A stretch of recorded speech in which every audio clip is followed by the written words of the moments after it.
Pessoal, pronto aí, ó. Os acidentes.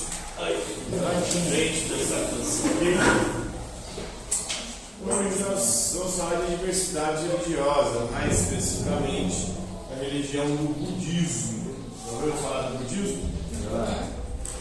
O budismo é uma religião oriental, nasce na Índia, com Siddhartha Gautama, é o fundador, considerado chamado de Buda.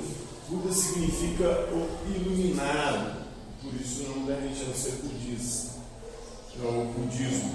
Então essa religião surge na Índia por volta ali do século, a transição do século VI para o século V.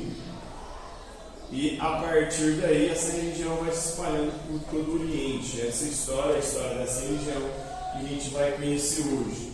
O Siddhartha Gautama, o Buda, ele era hinduísta. O hinduísmo que é a terceira maior religião do planeta. Tem praticamente 1 bilhão de fiéis. Vocês sabem qual que é a maior religião do planeta?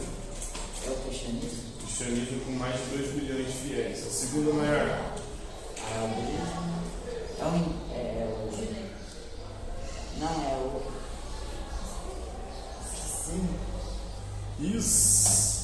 Islamismo, né? A terceira maior é o hinduísmo. O budismo é a quarta maior religião do planeta. Tem mais ou menos uns 500 milhões de seguidores, de fiéis. Uma religião muito presente no Oriente, na Ásia especialmente. Então, vamos conhecer um pouquinho dessa história. O budismo é considerado por algumas pessoas mais como uma filosofia de vida do que uma religião, porque não envolve a ideia de Deus. Então, o budismo, diferentemente do hinduísmo, o hinduísmo tem mais de 1 milhão de deuses diferentes. É uma religião politeísta. Já o budismo não acredita numa ideia de Deus e um Deus nenhum, né? Sua origem também é atípica. O fundador do budismo, Siddhartha Gautama, o Buda, aquele que despertou, o iluminado, não baseou seus ensinamentos numa visão mística ou epifania, mas em conclusões resultantes de um longo período de experiência e de reflexão. A iluminação em vez de uma revelação. Ele foi iluminado em vez de ser para ele revelado a verdade. Para as religiões do livro, como o judaísmo, cristianismo e islamismo, a verdade ela é revelada. Revelada por quem? Por Deus. Através do que? Das sagradas escrituras. Os judeus é a Torá, a Bíblia deles, né? Os cristãos é a Bíblia, os muçulmanos é o Corão. Ali está revelada a verdade de Deus. No budismo não tem essa verdade revelada. Na verdade, você alcança a iluminação através de exercícios de ascese, de libertação do corpo. Então, Siddhartha Gautama não confirmava nem negava a existência de divindades irrelevantes em seu pensamento, mas algumas ramificações do budismo tornaram-se mais teístas, embora os deuses não representem um papel central na prática. A Índia em que Siddhartha Gautama foi criado era dominada pelas religiões bramânicas, o hinduísmo, né, adotando a crença hindu de Sansara. O que significa Sansara? Alma presa ao eterno ciclo de morte e renascimento, ou seja, na crença na reencarnação. Quando a gente morre, a nossa alma vai para outro corpo, se reencarna em outro corpo, tem uma outra vida. E assim ela vai passando por um ciclo de reencarnações para que ela possa evoluir. O budismo propôs uma visão totalmente diferente de como quebrar esse ciclo. Em vez de recorrer às práticas religiosas hindus, como a adoração e os rituais, o Siddhartha Gautama defendia uma mudança no estilo de vida. Em vez de textos sagrados com orientação e permissão divina, o budismo oferecia os ensinamentos do seu fundador como ponto de partida para a meditação. Quais são os princípios básicos do budismo? A doutrina do budismo foi transmitida oralmente. O que significa isso? Você fala, né? Oral, a boca, né? De boca a ouvido. Então, transmitido oralmente, uma tradição oral, primeiro para o grupo de seguidores próximos ao Siddhartha Gautama, o Buda, e depois pelos professores da ordem monástica que ele fundou. Somente no século I a.C., centenas de anos após a sua morte, é que os ensinamentos de Gautama, do Buda, do Siddhartha Gautama, foram registrados no Tripitaka, ou Tipitaka, que é o escrito sagrado dos budistas. Tripitaka, ou 3 cestos, né? Escrito em Pali, que é um dialeto do Sri Lanka, não em sânscrito, que era a língua sagrada do hinduísmo, o idioma dos estudiosos. O chamado cânone Pali deu origem a comentários como os Mahayana Sutras, uma interpretação dos ensinamentos de Buda. O que o budismo pecava em teologia compensava na análise dos motivos pelos quais a alma pode ficar presa ao samsara, as reencarnações, explorando as formas de alcançar a iluminação e o nirvana. O nirvana é quando você se torna um com o universo através da meditação, anulando o seu eu. A completa eliminação do desejo, da vontade, da aversão e da desilusão são as raízes de todo sofrimento. Siddhartha Gautama Buda explicou que o principal obstáculo para escapar do ciclo de reencarnações era o sofrimento humano, causado por desejos insaciáveis e pelo apego. Ou seja, o que nos leva a sofrer? É a nossa vontade, que é insaciável. A nossa vontade faz a gente querer as coisas e as pessoas. Enquanto a gente não tem as coisas e as pessoas, a gente sofre porque não tem.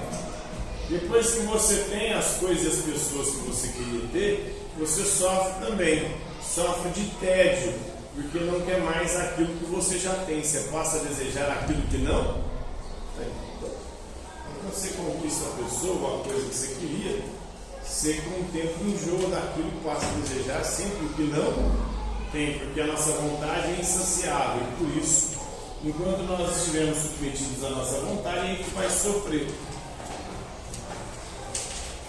E principalmente a gente sofre quando se apega às coisas, porque tudo nesse mundo é transitório e as coisas elas passam, as pessoas elas passam. Então quando a gente se apega e perde, a gente sofre também. Buda estabeleceu 4 novas verdades, a doutrina central do budismo, para poder explicar a natureza do sofrimento e as formas de superá-lo. Primeiro é a dukkha, né? A verdade do sofrimento, ou seja, todo ser humano está suscetível a sofrer. O sofrimento vem da nossa vontade insaciável e do nosso apego às coisas e às pessoas. Tem o samudaya, que é a verdade da origem do sofrimento. Então, a origem do sofrimento é o desejo, a vontade e o apego. Tem a niroda, que é a verdade do fim do sofrimento. Como é que você se livra do sofrimento? Através da meditação. Você vai anulando o seu eu, você anula as suas vontades, os seus desejos, os seus apegos. E Marga, que é a verdade do caminho para o fim do sofrimento, né? Essa última verdade alude ao caminho do meio, do equilíbrio, da justa medida, da prudência, estilo de vida defendido por Buda, simples na teoria, mas difícil na prática. Então, o Siddhartha Gautama, mais tarde conhecido como Buda, nasceu no nordeste da Índia em 563 a.C. No século V a.C. surgem diferentes ramificações do budismo, quando a religião começa a se espalhar pela Ásia.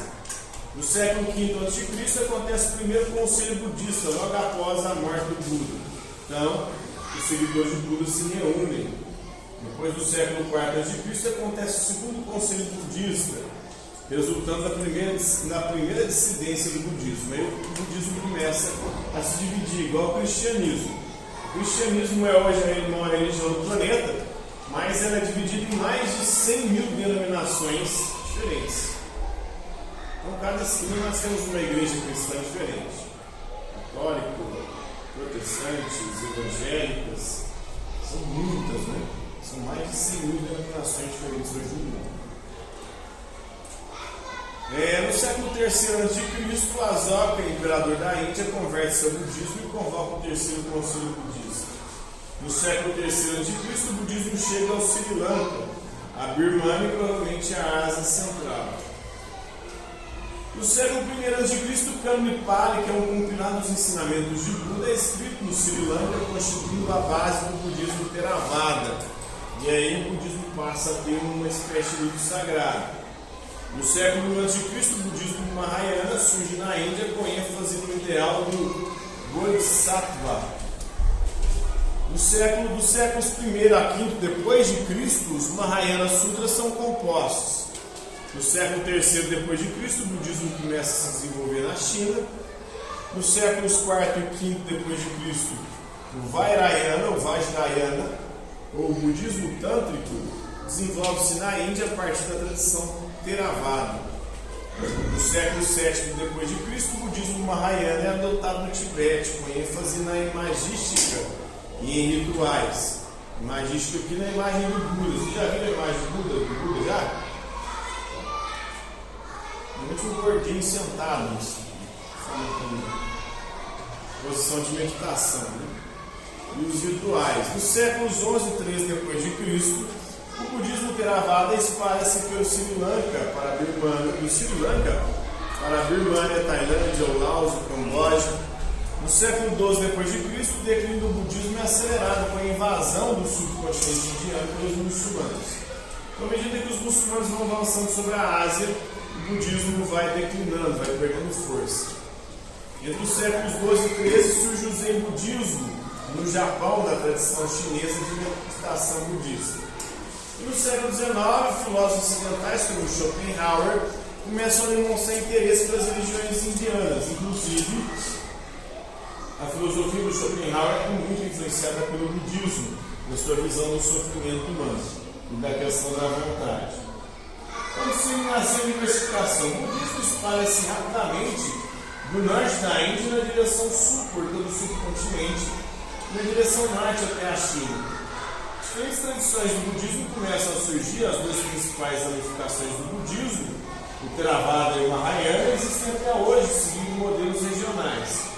O Theravada, com sua abordagem conservadora e austera, permaneceu fiel aos ensinamentos originais de Buda, mas ficou restrito ao sul da Índia e ao Sri Lanka.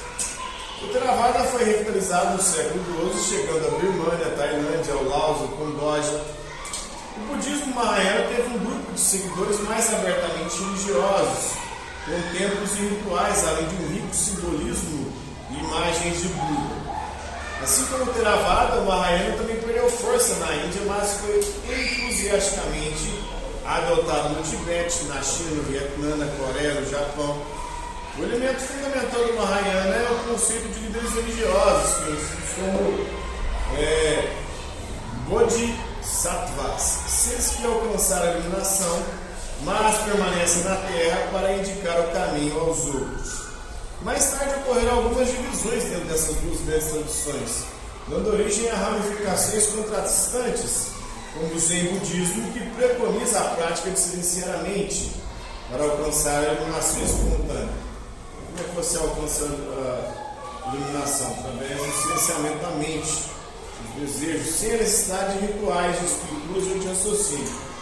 E as diversas formas do budismo tibetano, caracterizado por templos coloridos, muitas imagens e rituais. Atualmente, estima-se que o budismo tenha mais de 500 milhões de adeptos fiéis, sendo considerada a quarta maior religião do planeta, atrás do cristianismo, do islamismo e do hinduísmo.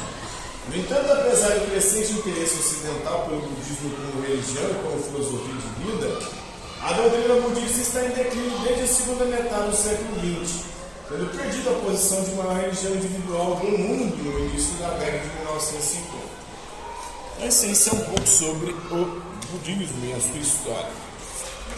Por hoje é só.